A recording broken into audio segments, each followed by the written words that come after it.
today.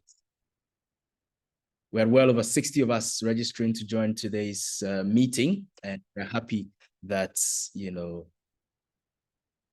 registrants for the meeting are filing in quickly and in your numbers. Thank you very, very much for making the time to join us. Today's meeting is a virtual forum on Ghana's Open Government Partnership. This afternoon, we will be looking into the ABCs of the OGP in Ghana, and we will also be examining our role in shaping inclusive and transparent governance for all. My name is Sami Obeng, and I'm thrilled to participate in this all-important meeting as your moderator, as I join colleagues from civil society and also our co-reformers from the many government institutions that have made time to join us today. To begin with today's meeting, just a few housekeeping rules. Please do well to keep your microphones muted all throughout the event so that we do not have interruptions on your end. We would request you to unmute when it is time for you to speak, to ask a question, to make a contribution, of which adequate time has been allocated for all of those. I would request also that while we are all, joining in, you take advantage of the chat box to introduce yourselves by simply entering your name, the name of the organization you represent, as well as your designation in the organization, so that everybody will be able to relate to who is in the room, who has joined us, where they're coming from, and what have you. So please do well to take advantage of the chat box to introduce yourself, and we'll be more than happy to recognize those of you in the room. You can find the access to the chat on the bottom of your screen if you are using a desktop or a laptop device. And you can also locate it if you're using a mobile phone, so that you can enter your name, your designation, and the organization you represent for purposes of easy identification. While at that also, it is important that I mention to you that this event is planned to be an event that spans for an hour and a half, and we intend to keep to that timing so that we can all go back to the many schedules, many busy things that we have on our schedule. So before we kickstart the event properly, let me quickly run you through the order in which this afternoon's event will take place. We would have our introductory formalities, welcome remarks from the leadership of the OGP in Ghana. I would introduce them at the appropriate time. I would have remarks from the co-chair, the chairman from the government side, the co-chair from the civil society side at the start of the meeting. Then we will delve deep into receiving highlights of an assessment that has been made on the implementation of the 4th National Action Plan that Ghana submitted for the OGP, which is coming to an end. So we will see highlights of when it was assessed, how well have we performed, how did it go, what has happened, and what have you.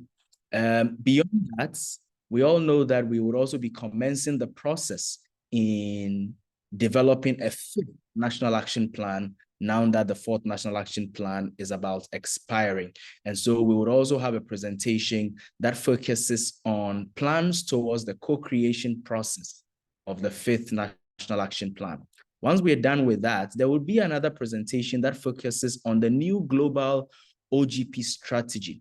At the global level, there is a new strategy that is guiding the work of the Open Government Partnership. And we will be receiving some insight into what this new strategy entails as part of the presentations for today. And then we will delve into a session that allows all of us to join in the conversation and make some input. And that will have our colleagues from the Sekondi Takoradi Metropolitan Assembly's OGP local, presenting to us what it takes to co-create action plans at the local level, all as part of the sessions we'll be having today. And then you can ask your many questions, you can make your recommendations, make your contributions and what have you. And I'm very certain that our facilitators are well positioned to be able to address all of the many questions and comments that you may have, as well as the suggestions that you will have. In the end of at the end of the meeting, we expect that we'll all leave having received additional knowledge to what we already know about the OGP, and also with some commitments to work together to make the OGP in Ghana one that is impactful. Just by way of a quick reminder, again, for those who have just joined us, please take advantage of the chat box to introduce yourself, your name, the organization you represent, your designation in that organization, so that we will know who and who is in the room and we can be able to relate with ourselves appropriately. Without much ado now, may I now request the OGP's point of contact here in Ghana, who also doubles as the Director of Finance and Administration at the Public Sector Reform, Mrs. Thelma Ohene Esiama, to present to us the opening remarks for today's meeting and the introductory formalities. Thelma coordinates the OGP's activities here in Ghana, and I'm happy to also announce that she's part of the 2023 OGP Leadership Fellows, the pioneering cohort of open government reformers in Africa and Middle East, and we're happy to have her coordinate this. So Thelma, if you are ready, take us away with your introductory remarks. Okay. Thank you, Sammy, for that introduction. Good afternoon to everyone. A very good afternoon to everyone. The Senior Presidential Advisor and Chairman of the Open Government Partnership, heads and representatives of ministries, departments, and agencies on the call, members of the OGP National Steering Committee, representatives of civil society organizations, invited guests, and ladies and gentlemen. A very good afternoon once again to you all for having taken time off your busy schedules to join this important OGP forum. I warmly welcome you to this virtual forum where we deliberate on what has been done since Ghana submitted the National Action Plan 2 years ago, and the plans in place to develop Ghana's 5th National Action Plan. As we navigate through the program, there will be various presentations on areas of interest and a session where participants would be expected to provide feedback on presentations made. And I think that Sami has already stated all that. We are very much looking forward to receiving your feedback on a number of issues that will be presented today. I urge all on the call to take particular interest in the presentations and discussions and to bring their experiences to bear on discussions to make the engagement a success. It is my singular honor to welcome you once again to today's event, where we deliberate on issues to achieve our common goal. Thank you. And just like Sami mentioned concerning the program outline for today, I will introduce the chairman of the Open Government Partnership Ghana. He's in the person of Honorable Yao Sakumafo.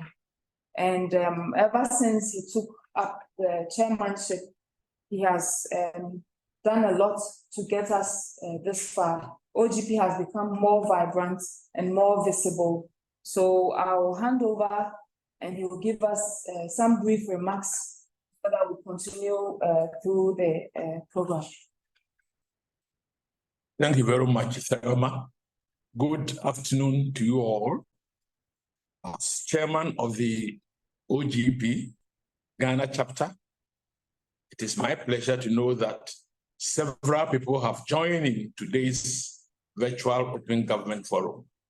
It demonstrates your commitment to the principle of open government partnership And it also shows clearly that interest in the OGP matters is developing and expanding.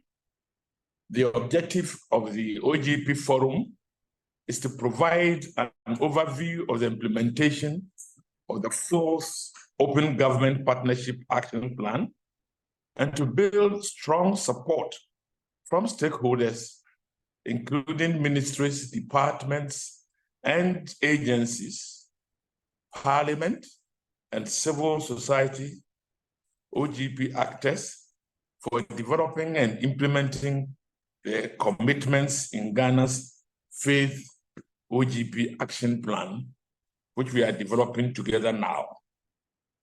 Specific objectives of the forum include the following. One, to present highlights of an assessment of implementation of Ghana's fourth OGP National Action Plan.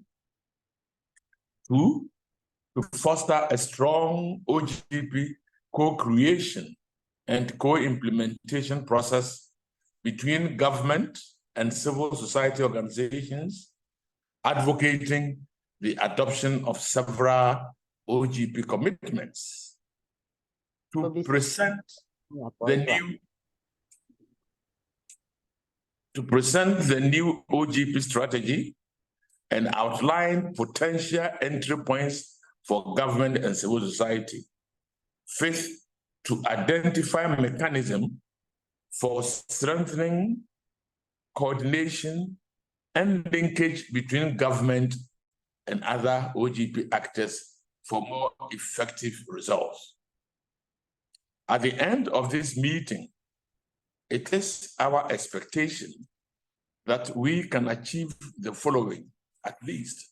One, feedback collated from stakeholders on the report of the review of Ghana's fourth OGP National Action Plan implementation and proposed priority areas for the fifth National Action Plan identified. We should bear in mind that we are moving from the fourth to the fifth, and we expect that there would be improvement as we move from fourth to the fifth. A clear understanding of the new OGP strategy, as well as a common understanding of various entry points for government and civil society in the fifth National Action Plan, as was reached. The OGP co-creation and co-implementation process between the government and the CSOs, advocating the adoption of several OGP commitments, strengthened. Fourth, but not the least, strengthened coordination and linkage between the government and other OGP actors for more effective results. We certainly hope that the fifth OGP plan would be better than the fourth, and will be able to ginger your interest for all of you to be not spectators, but participants, the fifth OGP plan. I urge you to take particular interest in the presentation and to also feel free to comment on the presentations to enrich our discussions. We should not limit this only to the presenters. We should make it collective. We should make it involving. We want to hear the voice of every participant. Thank you, and may the good Lord bless us this afternoon. Thank you. Thank you so very much, the Honorable Yao Osafo for Senior Presidential Advisor and Chairman of the Open Government Partnership National Steering Committee here in Ghana. And of course, the Honorable Chairman has laid the foundation for us on the general expectations of all of us in today's meeting, that we will be involved, we will participate. And this is not only a platform for presenters to share, but also an opportunity for us to hear from you all so that we can be able to move forward in our OGP endeavors here in Ghana. Earlier on, I had requested that those of us who have joined will take time to introduce yourselves in the chat. Let me reiterate a few organizations that have joined in just so that we know who is in the room. We have representatives from the Takoradi Metropolitan Assembly, the Ministry of Energy, from civil society, there are a couple of them here. IEA, Internal Audit Agency, is also here. Parliamentary Network Africa, YOCO representatives are here. Public Sector Reform Secretariat, Office of the Registrar of Companies, CDD Ghana, NITA, the NCCE is here, Ministry of Lands and Natural Resources, the Trade Unions Congress. We also have representatives from the Ghana Integrity Initiative, Ghana Anti-Corruption Coalition, and many more. While we go on, please do well to take advantage of the chat box to indicate your name, the organization you're joining from, and your designation, so that I will also do well to mention that in the course of the program. Having heard from the chairman of the National Steering Committee of OGP here in Ghana, and as we all may be very well aware, the OGP prides itself as a multi-stakeholder platform that has at the heart of it the intention to have civil society and government working together to co-create actions and initiatives for open governance around the world. And so we would move to the organization that co-chairs the OGP National Steering Committee, the Ghana Integrity Initiative, civil society organization, Ghana Integrity Initiative, local chapter of Transparency International in Ghana, where I will invite the acting executive director of the Ghana Integrity Initiative, Madam Mary Awulana Ada, who would also give us some brief remarks. And I must mention that just like Thelma, Mary is also one of the many 2023 OGP Leadership Fellows that Ghana has at the moment. Over to you, Mary. Thank you very much, Sami. Let me start by acknowledging the Senior Presidential Advisor, the Honorable Yao Safumafu, the steering committee members here present, various directors of public sector and civil society organizations. Let me end by saying all protocols duly observed. It is important that in the life of the OGP, we have implemented 4 NAPs or 4 national action plans.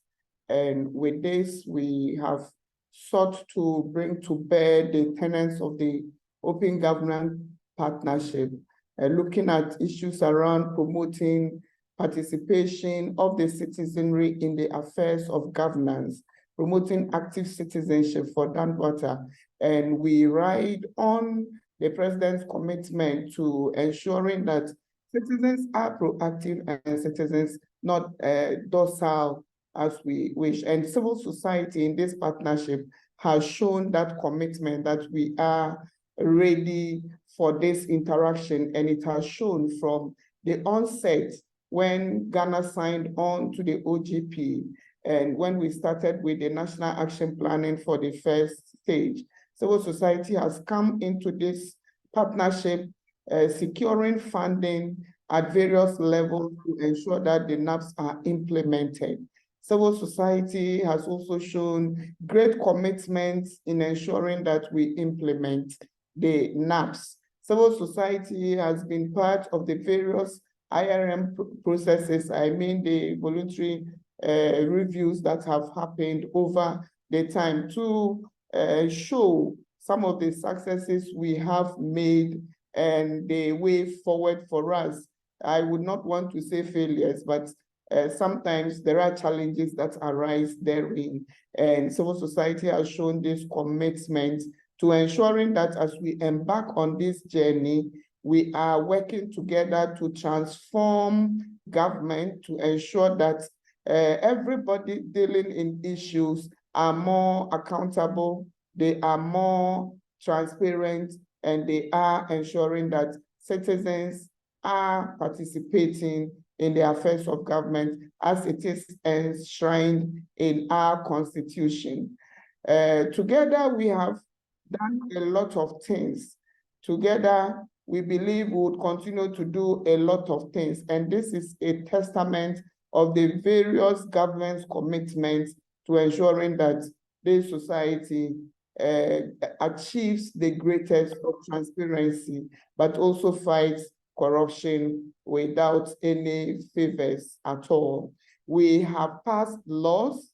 I can recount some to be the RTI law, which is supposed to facilitate the acquisition of information in whatever shape and format we want it. We have passed the OGP, the OSP Act, which is promoting the fight against corruption, and the office has been set up. And I'm saying this from various reports that we have generated. We have been able to also include in the process a beneficial ownership regime from 2016. This was incorporated in the Companies Act, and in 2019, the new Companies Act also ensures that this is done.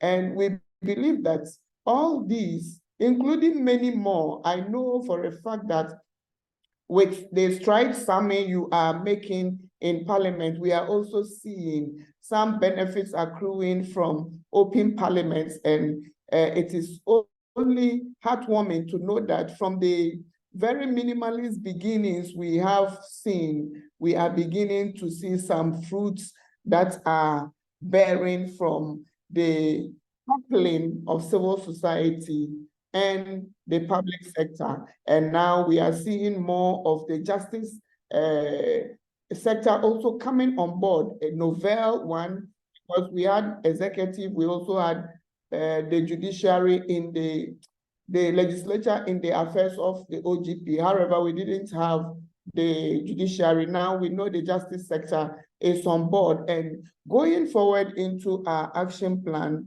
5, we believe that we would be making some significant strides in that arena, so that collectively we are all working towards promoting transparent, accountable, participatory regimes in our country that benefits the citizen in the long run and that promotes social justice for all. At this point, I must say that we have encountered several challenges, but that is part of life. Lack of total commitment to some things we want to do. One of them has been the passage of the asset declaration regime, and that is critical for us. We talk about the COPO. The COPO bill is critical if we want to fight corruption, if we want to promote governance, transparent governance in the public sector, if we want public sector actors to come forth showing that they are indeed public sector actors. So we hope that going forward, we will do more. Issues of also service delivery, which have not been too pronounced in our current OGP, will also be attended to going forward, because we believe that that is where the citizens' voice must be heard more. So issues around inclusive delivery of public services, education, health. We also have issues around oil and gas, which are already part, should be more pronounced in our OGP Action Plan 5 as we co-create. And so we believe that everybody should come on board. We call on everybody to participate actively, and we know we would continue to make some significant strides. With that, I say thank you very much all. I hope we will have a very beautiful program today. Thank you, Sami. Over to you. Thank you very much, Mary Awelana Ada, Acting Executive Director at the Ghana Integrity Initiative, co-chairs of the National Steering Committee of the Open Government Partnership here in Ghana. So at this point, and just as we can see beaming on our screens, we're going to take our first presentation, which will be done by George Osebimpe. George is a private consultant, independent consultant, who has supported the efforts at assessing the implementation of the 4th National Action Plan of Ghana at the OGP, or presented to the OGP, and will be presenting some of the findings so recognized or identified after presenting this 4th National Action Plan and almost exhausting the tenure of the action plan. Before George does that though, just quickly to say that some other institutions that have joined us, just so that we know who is in the room, especially also as Mary had indicated the need for executive, legislature, and the judiciary together with civil society working together to make OGP work. We have the Commonwealth Human Rights Initiative in the room. We have representatives from the Bank of Ghana, representatives from the Parliament of Ghana, the State Interest and Governance Authority, SIGA, the Office of the Attorney General is also represented. We have representatives from PAX Africa, a civil society organization, National Council on Persons with Disability, Social Protection.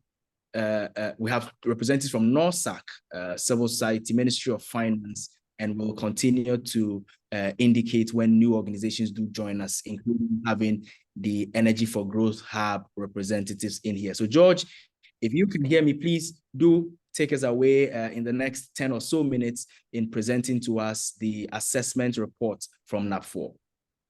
Okay, thank you very much, Moderator. Honorable Chairman Nana Safumafo. I stand on the previous protocols to go ahead and present highlight of work in progress. And I give a caveat, a work in progress, because of some of the observations that I'll make. And George, for the purposes of visibility of your slides, I noticed that it is not already in slide mode. Okay. So how do I okay. Is it better? No, so you will have to at the top of the full. You don't have the full screen? No, at the top of your screen, you would see slideshow. And then once you click on slideshow, you should be able to. I thought I just did that. But well, we can see the slides though, but we can see the other slides alongside. Maybe while you go ahead, we can navigate that. Let me try again, because I think I did a slideshow thing, but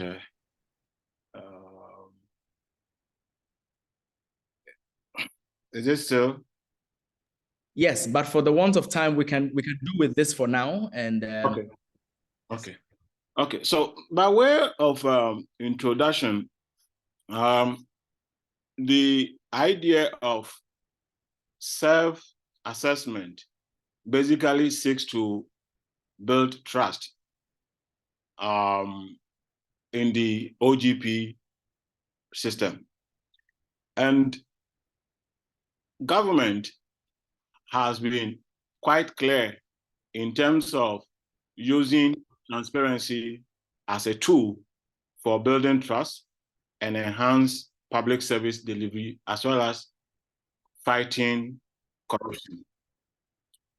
Another point that I want to make is that civic participation, per Ghana's OGP principles, empowers citizens for decision-making in public official accountability.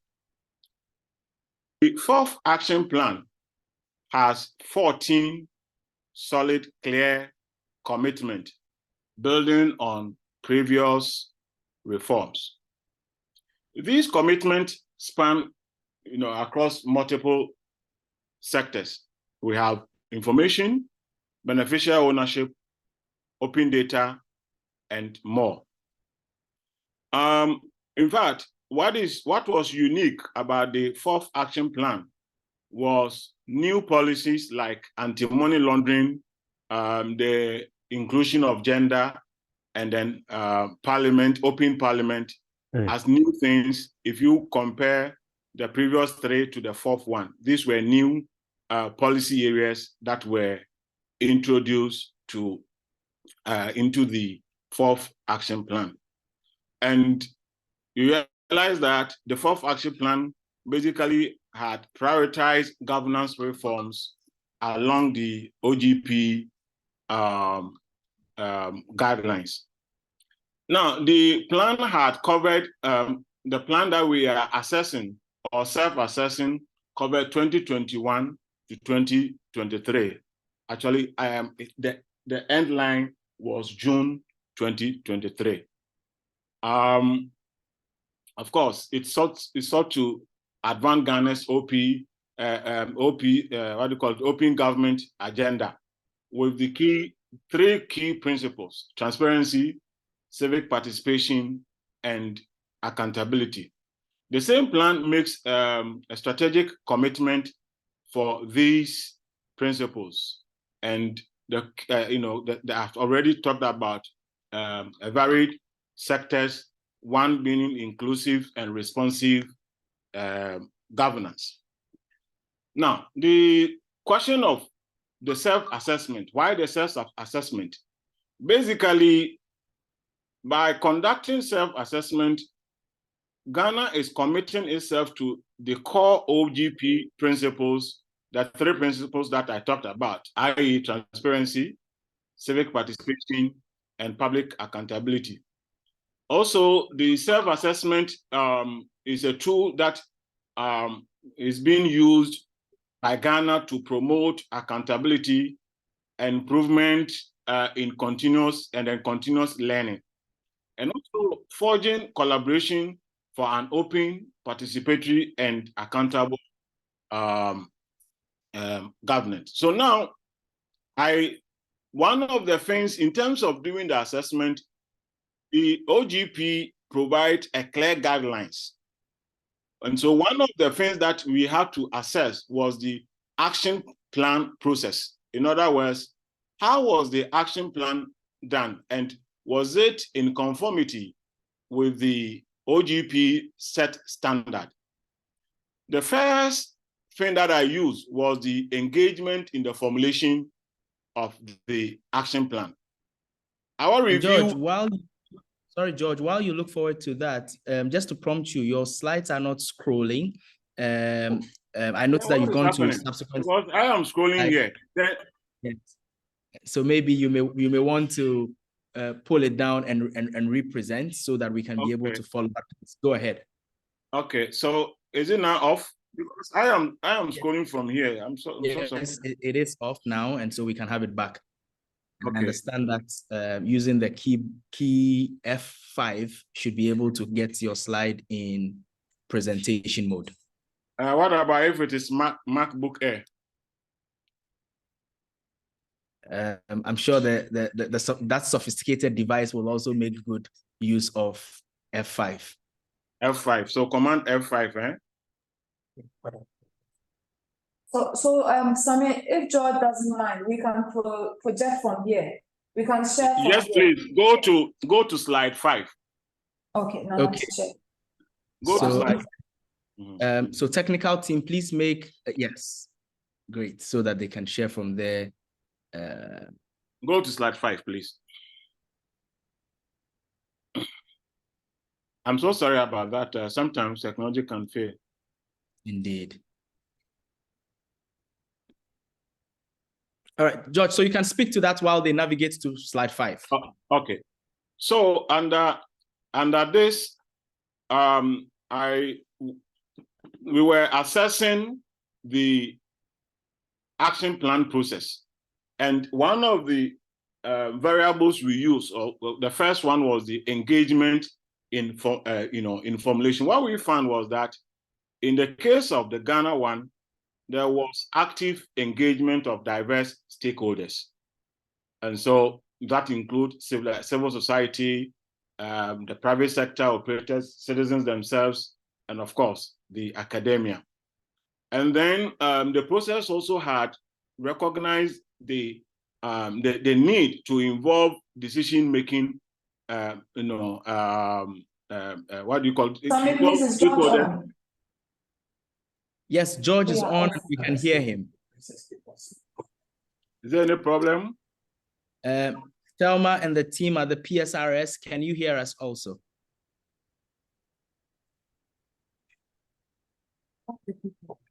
Can you hear us?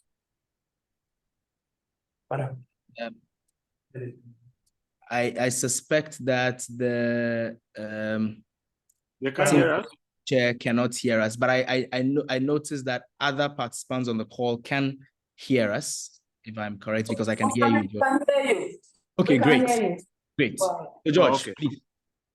So we found that the process was guided to a reasonable extent by the OGP participation and co-creation standard. So we did well in terms of going by the OGP standard in terms of the formulation. There was clear emphasis on the inclusion of, vulnerable groups or marginalized groups, and then good consideration was given to gender equality as well. The formulation took a great advantage of the consultation processes, quite a number of consultative forums, including consultation workshops, public forum, and even including online platforms. And I recall that this was at the height of the COVID, and so they were quite innovative in utilizing online platforms, including social media, that broadened the scope of participation.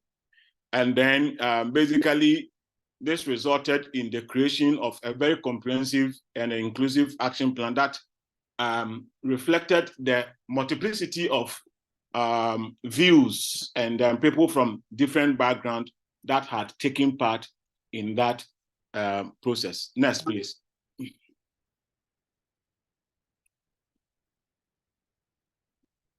Next.